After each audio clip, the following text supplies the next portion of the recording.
What's going on, YouTube? And welcome back to Touring Walt Disney World. Today we are back in Disney's Animal Kingdom. We are taking a look at an area that I cannot believe I am saying it. But we are talking about an area that has just surpassed 10 years at Disney's Animal Kingdom. I remember when this was the new thing on the block. I remember when they were building Pandora, and I remember saying to myself, why are they building a land based off of jewelry? I really did. That's what I thought of Pandora. I thought Pandora the bracelets, right? But anyway, we're going to talk about Pandora and the world of Avatar today, because this area, like I said, is at 12 years old now. And there's been a lot of talk about maybe adding more to the world of Avatar. And nothing's come of it yet. But I do wonder if at some point here in the near future we see some kind of addition to Pandora. And we'll talk about that later in the video, but we're going to talk about the entirety of the land of Pandora. So obviously this area is based off of the Avatar films, right? The one by James Cameron. And this area opened with the Avatar Flight of Passage and Na'vi River Journey. And again, when these attractions opened back in 2014, this was very innovative in terms of, especially for Na'vi River Journey, what that attraction meant, and just the emotion that you would feel going on that attraction, and riding a banshee, and the entire experience was just something that is unlike anything else that you had seen before. And Disney did a really good job of making you feel like you were actually in that experience, and using the technology of 3D film and creating that experience with that, right, with that theater. So it soft opened April 29th of 2017, and the opening date was actually May 27th of 2017. And the construction of this area began in 2014. So it was about 3 years of building for this area. Now you have to remember what this area replaced too. We'll talk about that here as well, but this area replaced Camp Mini Mickey, which was the original land in this space. And that was always seen as I always think of, like, when you think of, Mickey's Toontown Fair in the Magic Kingdom, it was always seen as a temporary location. It was never meant to be the long-term destination, right? It was a budget land that was going to fill the space, increase capacity without fully fledging out a huge budget. And so that was always the intention of Camp Mini Mickey. It had the first iteration of Festival of the Lion King. It had the Pocahontas show. It had a couple interesting things going on in there. And what it was originally supposed to be replaced with was Beastly Kingdom, right? The dragons and the unicorn maze and everything that we remember hearing about back in the day. And the main reason that never happened, and that was supposed to happen in, I think, 2002, 2003. And you have to remember with the timing. I mean, timing is everything. And, this entire area that we're looking at right now was a victim of timing. As at that point, you have to remember, it was about 3 years after Disney's Animal Kingdom had opened. It was Earth Day of 1999 or 1998. And so in 2000 and 2001, they were planning on building Beastly Kingdom.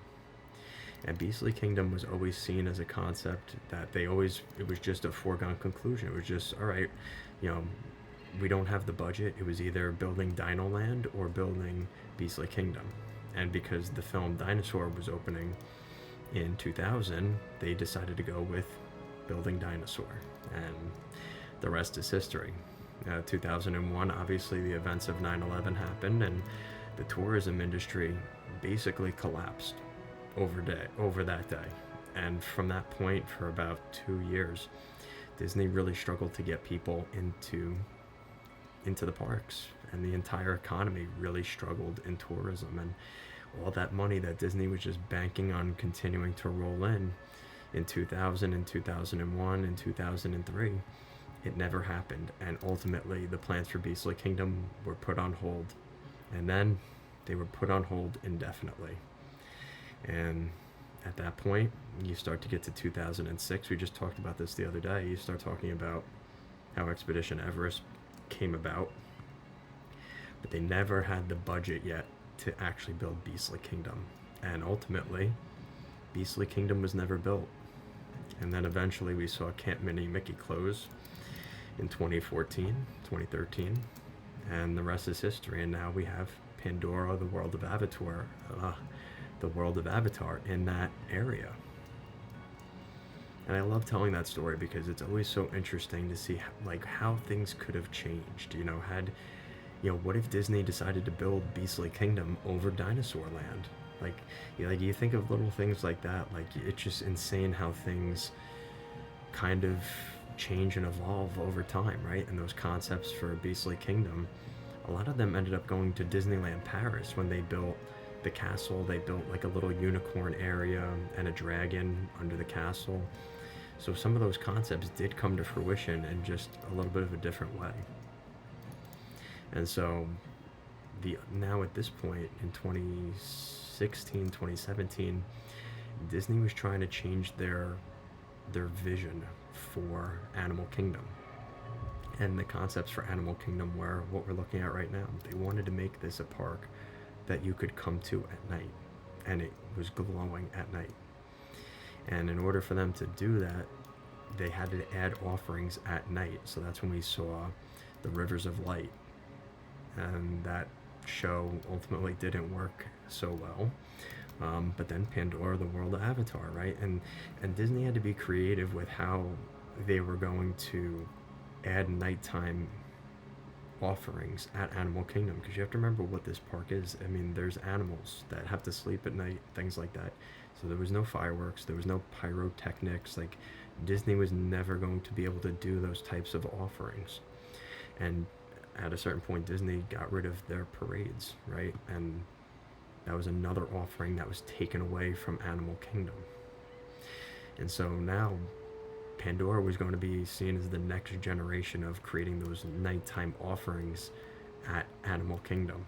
And that's a huge part of the reason they built the bioluminescent land that they did for Pandora. Now, there's always been a lot of talk about them maybe adding another attraction in this area. It never really got too far. I think there's been talk about them possibly doing it.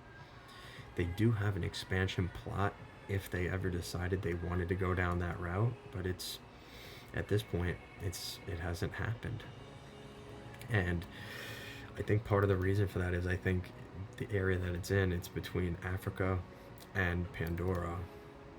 And I think at this point, a lot more people would be more excited to see a Lion King attraction come to that area, more so than adding another Pandora attraction. And I remember at the time, a lot of people even said it was really odd that Disney chose Pandora and James Cameron for this area. And you have to remember that at that time, I think it was a product of timing as well, in the sense that, it was one of the first 3D IMAX movies to come out. And the numbers for Pandora were really good numbers in the box office. But I think it was also a victim of the timing because of the popularity of IMAX and 3D. It wasn't exactly because the movie was so grand. It was the right place at the right time. And that's ultimately how Pandora ended up coming to Walt Disney World.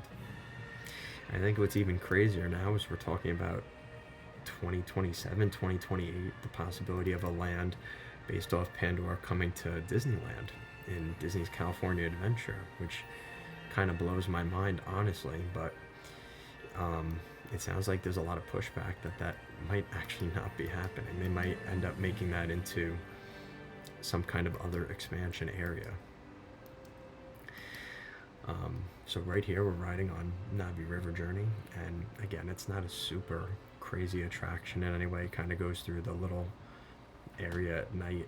A lot of screen usage in this attraction, but I think they did a very nice job of, and I talked about this in my video about Expedition Everest, Disney's had a hard time finding a way to make attractions without any sort of audio or characters.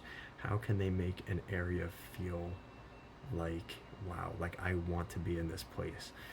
They did a very good job of that with Navi River Journey. I will say it is a pretty boring attraction, other than like the things that you're looking at, but it is a very, very visually appealing attraction. I will give it that. Is it worth waiting 90 minutes for? Probably not. But it is a very, very impressive area. And, it's a good attraction, especially in a park that is lacking any sort of attractions. Navi River Journey really helped because, again, you had, at the time, you had what? You had Dinosaur, Expedition Everest, and that was pretty much it. There really wasn't much for kids to do in terms of attractions, right? So this was a huge family-friendly attraction that was going to need to be necessary for the next generation of Animal Kingdom.